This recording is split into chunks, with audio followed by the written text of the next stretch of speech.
Well, we do receive emails here at Core Christianity. Here's one that came in from Tom. Interesting question for Thanksgiving. He says, I never could stand TV preachers who always talked about the Christian life as happy and clappy. But I realize there are passages in the Bible that say when someone is suffering, they should give thanks to God. I'm thinking of Philippians 4:6, where it says, do not be anxious about anything, but in everything by prayer and supplication with thanksgiving, let your requests be made known to God. And 2 Corinthians 4:15 through 16, where it says we should give thanks even though we are, quote, wasting away. Can someone actually do this without appearing to be cheesy and superficial? Well, the answer is yes. Now, I'm not saying that that's easy, right? And I don't think that the kind of thanksgiving that God calls us to give in the midst of suffering is a thanksgiving that minimizes the pain that we're going through. I don't think God is just saying, well, brush your pain under the rug and sort of grit your teeth and give thanks to me.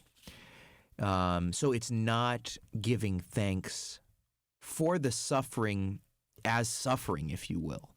Right? That's masochism. That's taking delight in suffering and pain. And that's not what God calls us to.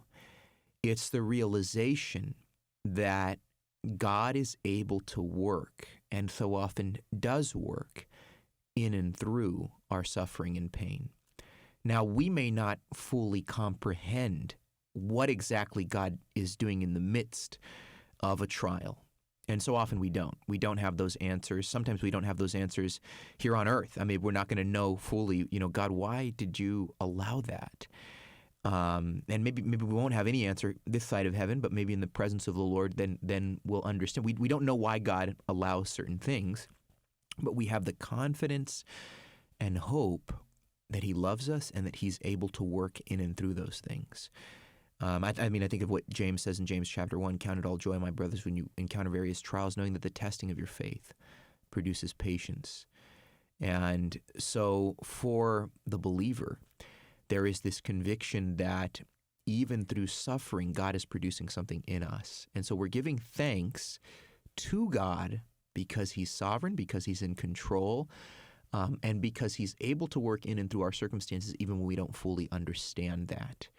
And my concern is, when people hear about, giving thanks in the midst of your trials, that they just have this sort of like, how is that possible? Were we just pretending like it's not real? No, it is real. And we don't minimize that. We can go to the Lord in lamentation. I mean, the Psalms do this over and over again, right? I mean, how many of the Psalms are the psalmist saying, God, where are you? Why am I being crushed right now by my enemies? I'm terrified. I can't sleep. I feel like you've abandoned me. I mean, of course, much more eloquent than I just said, but you do have that throughout the Psalms. The majority of the Psalms, so many people miss this, but the majority of the Psalms are laments. The Psalms were the hymnal of God's people, if you will. And God, He gives them the words to sing to Him, and He says, here are a lot of laments.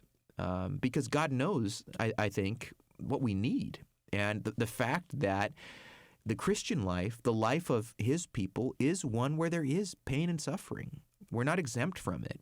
And I also, appreciate the way this question came in, because I also get frustrated with those TV preachers who pretend like you're not supposed to experience that. And if you do, you must be sinning in some way.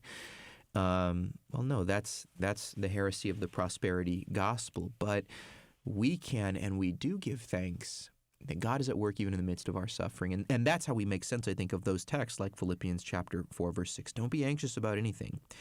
Why? Because we know that the Lord is in control, but in everything, by prayer and supplication with thanksgiving, let your requests be made known to God. In other words, in the midst of your suffering, God still wants to hear from you. Mm-hmm. And you can go to Him with the burden that you carry, the pain that you feel, and cry out to Him.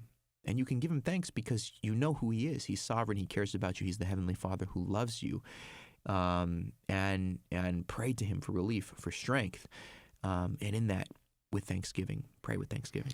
Some great words on this Thanksgiving Day, especially if you're going through something really difficult in your life right now. So thanks for that, Adriel.